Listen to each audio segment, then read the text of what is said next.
নমো শ্রীয়তিরাজায়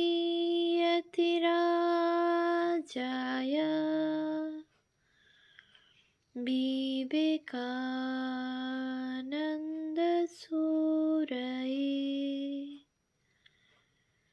সচ্চিৎসুখস্বরূপায় স্বামিনে তাপহারিণে।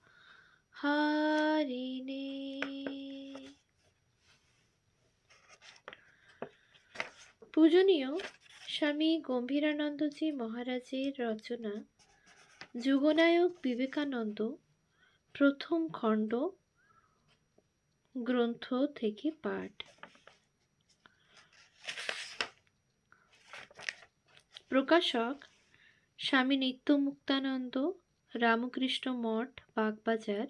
উদ্বোধন কার্যালয় 1, Udbodhan lane, Bagbazar, Kolkata 7,03,000। Email bagbajar.publication@rkmm.org। Ramakrishna Math, Belur মঠের সংঘাধ্যক্ষ কর্তৃক সর্বসত্ব সংরক্ষিত। প্রথম প্রকাশ 16/6/1966। 39তম পুনর্মুদ্রণ Baishakh 1432, May 2025, 1M1C, ISBN 8180401112X, set ISBN 8180401138, volume 1। মুদ্রক Rama art press, 6/30, Dumdum road, Kolkata 7,30,000। প্রাগবাণী। স্বামীজির জীবন ও বাণী লইয়া কৃতবিত্ত ব্যক্তিগণ বহু আলোচনা করিয়াছেন। জীবনী গ্রন্থ বিরচিত হইয়াছে অনেক। বিশেষত সম্প্রতি 1963-64 খ্রিস্টাব্দে তাহার শতবর্ষ জয়ন্তী উৎসব উপলক্ষে এই জাতীয় সাহিত্য বিভিন্ন ভাষায় প্রকাশনের ফলে তাহার মহিমা জনসমাজে বহুধা বিস্তৃত হইয়াছে। অতএব সহজেই মনে প্রশ্ন জাগিবে, বর্তমান উদ্যমের সার্থকতা কি? সার্থকতা যে কি তাহা লেখক নিজেও সুস্পষ্ট বলিতে পারিবেন না। ইহা পাঠক সাধারণকেই স্থির করিতে হইবে। বর্তমান লেখক স্বামীজির দেবদুর্লভ পূত চরিত্রের অনুধ্যান পূর্বক স্বীয় জীবনকে ধন্য করার উদ্দেশ্য লইয়াই এই কার্যে ব্রতী হইয়াছিলেন। অবশ্য এই মুখ্য উদ্দেশ্যের সহিত অন্যান্য অভিপ্রায়ও যে বিজড়িত ছিল না, এমন কথা বলা চলে না। স্বামীজির দেহত্যাগের কিঞ্চিত পরে মায়াবতী অদ্বৈতাশ্রম হইতে life of Swami Vivekananda by his eastern and western disciples নামে একখানি প্রামাণিক জীবনী গ্রন্থ 4 খণ্ডে প্রকাশিত হয়।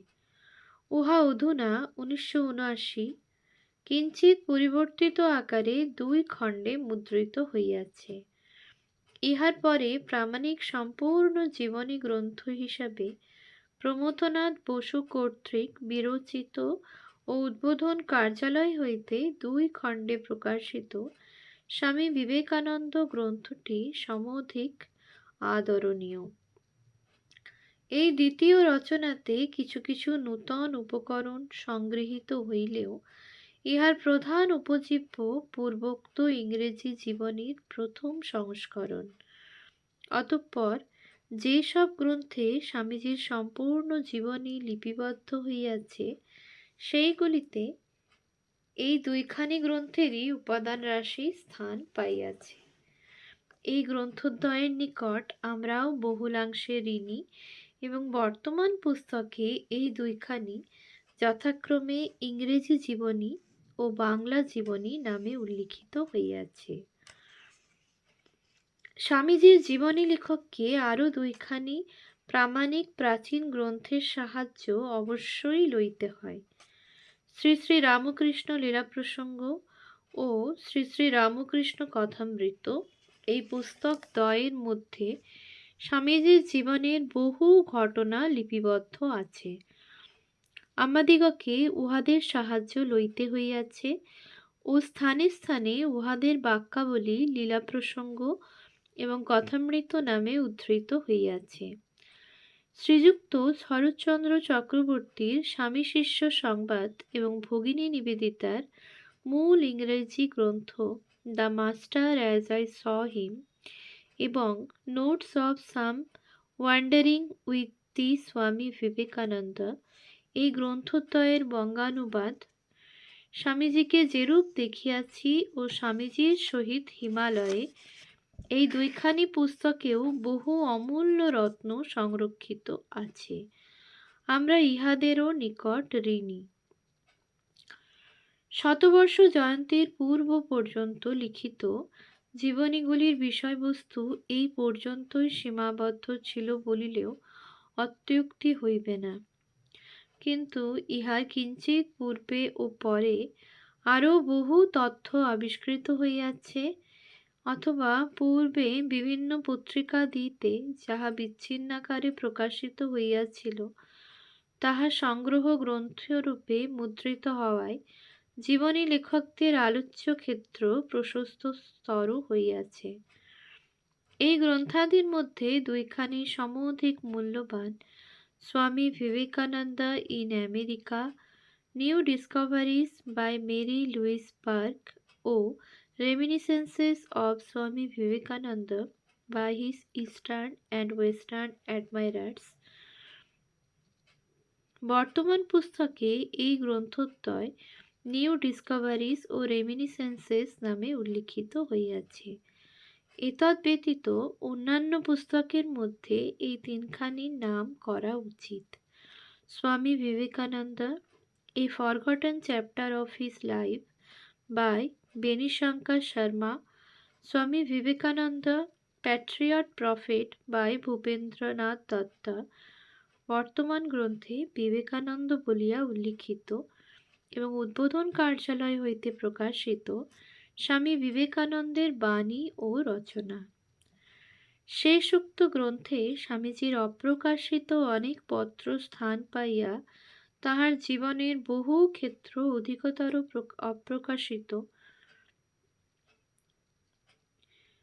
অধিকতর আলোক উদ্ভাসিত করিয়াছে। স্বামীজির গুরুভ্রাতাদের জীবনী, পত্রাবলী ও মৌখিক অধুনা মুদ্রিত আলোচনাদি হইতে অনেক কিছু জানা যায়। স্বামীজি সম্বন্ধে লিখিত মহেন্দ্রনাথ দত্ত মহাশয়ের পুস্তকগুলিও অনেক স্থলে সহায়ক। এইভাবে বিবেকানন্দ জীবনের যে নূতন তথ্যাবলী প্রকাশিত হইয়াছে তাহাও সুবিন্যস্তরূপে উপস্থাপিত করা অত্যাবশ্যক হইয়া পড়িয়াছে। আরও একটি দিক হইতে স্বামীজির জীবনের নবীনতর আলোচনা অনিবার্য বলিয়া বোধ হয়। তথ্যের অপ্রাচুর্যবশত পূর্বে যে সব ঘটনার বিবরণ অসম্পূর্ণ ছিল কিংবা অনুমান অবলম্বনে লিপিবদ্ধ হইয়াছিল, নূতন আলোক সম্পাতে উহাদের প্রকৃত স্থান, কাল ও পারম্পর্য স্পষ্টতর রূপে আত্মপ্রকাশ করিয়াছে। দৃষ্টান্তস্বরূপে আমরা স্বামীজির খান্ডোয়া গমন, কন্যাকুমারী দর্শন, শিকাগো মহাসভার পূর্বে বক্তৃতাদি প্রদান ইত্যাদির উল্লেখ করিতে পারি। এইরূপ আরও কিছু কিছু বিবরণকে ঢালিয়া সাজাইবার আবশ্যক ঘটিয়াছে। ঘটনাবলীর পূর্ণতর রূপ দৃষ্টিগোচর হওয়ায় এবং নব নব তথ্য আবিষ্কৃত হওয়ায় স্বামীজির জীবন ও বাণীর মূল্যায়ন বিষয়েও আমাদের কিঞ্চিত মত পরিবর্তন অবশ্যম্ভাবী। অধিকন্তু প্রাক স্বাধীনতা যুগে স্বামীজিকে ভারতবাসীরা যে দৃষ্টিতে দেখিয়াছিলেন, স্বাধীনোত্তরকালে তাহা বদলাইয়া গিয়াছে। এখন আমরা তাহার জীবন ও বাণীর মধ্যে অন্যরূপ অর্থ ও সার্থকতার সন্ধান পাইতেছি। আবার বিদেশীদের রচিত গ্রন্থাবলী পাঠের ফলে আর কিছু না হোক, দুইটি বিষয়ে আমাদের ধারণা স্পষ্টতর হইয়াছে। প্রথমত, স্বামীজীর জীবন অন্তত বিদেশে অধ্যাত্ম চিন্তা ও অধ্যাত্ম প্রচেষ্টায় সর্বদা ব্যাপৃত ছিল। অন্যান্য যাহা কিছু তিনি করিয়াছেন বা বলিয়াছেন, তাহা ওই চিন্তা বা প্রচেষ্টার পরিপূরক বা উহারই শাখা প্রশাখাদি। দ্বিতীয়ত, স্বামীজি শুধু ভারতের নহেন, তিনি সমগ্র বিশ্বের নায়ক। অবশ্য বর্তমান গ্রন্থে আমরা স্বামীজির ভাবরাশির স্বরূপ নির্ণয় অপেক্ষা ঘটনাবলীর সন্নিবেশের প্রতি অধিক দৃষ্টি দিয়াছি। তবু ভাবকে বাদ দিয়া নিছক ঘটনার মূল্য অতি অল্প বলিয়া ভাবকে সম্পূর্ণ বর্জন করা সম্ভব হয় নাই। স্থানে স্থানে ভাবেরই পরিপ্রেক্ষিতে আমরা ঘটনাবলীকে বুঝিতে চেষ্টা করিয়াছি। যদিও অধিকাংশ স্থলে ঘটনা পরম্পরায় ভাবের স্বরূপ আপনা হইতেই উদ্ঘাটিত করিয়াছে, তথাপি বলিতে হইবে ভাবের অতি বিস্তার বর্তমান গ্রন্থের কর্তব্য নহে। রচনা, মুদ্রণ ও প্রকাশনাদির সুবিধার জন্য এই পুস্তকখানিকে 3 খণ্ডে বিভক্ত করা হইল: প্রস্তুতি, প্রচার ও প্রবর্তন। অবশ্য এই 3টি বিভাগ পরস্পর নিরপেক্ষ নহে। একথা সত্য নহে যে আমেরিকায় প্রচার কার্য আরম্ভের পূর্বে স্বামীজি কোনরূপ প্রচার করেন নাই, কিংবা আমেরিকায় গমনের পূর্বেই তাহার প্রস্তুতি পর্ব সম্পূর্ণ হইয়া গিয়াছিল। অথবা ইহাও বলা যায় না যে শেষ জীবনে ভারতে বা ভারতেতর দেশে বিবিধ পরিকল্পনার রূপায়ণের বা স্বীয় সিদ্ধান্তগুলিকে কার্যক্ষেত্রে প্রবর্তনের পূর্বে তিনি কখনো ওই জাতীয় প্রচেষ্টায় ব্যাপৃত হন নাই, কিংবা শেষের দিনগুলিতে কোনো প্রকারে প্রচারে নিরত থাকেন নাই। মোট কথা এই যে এই জাতীয় পরস্পর নিরপেক্ষ বিভাগ অসম্ভব হইলেও তাহার জীবনের আদি, মধ্য ও অন্ত এই 3 অংশে এই 3টি ভাবের প্রাধান্য পরিলক্ষিত হয়, ইহা অনস্বীকার্য। পরিশেষে আমরা এই কঠিন ও সুদীর্ঘ কার্যে যাহাদের সহায়তা পাইয়াছি, তাহাদিগকে আন্তরিক ধন্যবাদ জানাইতেছি। পূর্বে উল্লিখিত গ্রন্থগুলি ব্যতীত অপর যে সকল গ্রন্থ হইতে উপাদান আদি সংগৃহীত হইয়াছে, সেগুলির গ্রন্থকার ও প্রকাশকদের প্রতিও আমরা কৃতজ্ঞতা জানাইতেছি। ইতি নিবেদক গ্রন্থকার, বেলুড় মঠ, গুরু পূর্ণিমা, 1373 বঙ্গাব্দ।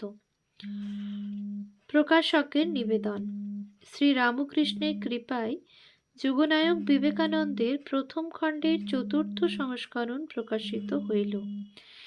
এই সংস্করণে গ্রন্থকার অনেক নূতন তথ্য সংযোজন করিয়াছেন, প্রয়োজন বোধে সামান্য পরিবর্তনও করিয়াছেন। বর্তমান কাগজের মূল্য ও মুদ্রণ ব্যয়াদির আধিক্যের জন্য গ্রন্থটির মূল্য বাড়াইতে আমরা বাধ্য হইলাম। 9ই বৈশাখ 1392। ওম শান্তি শান্তি শান্তি।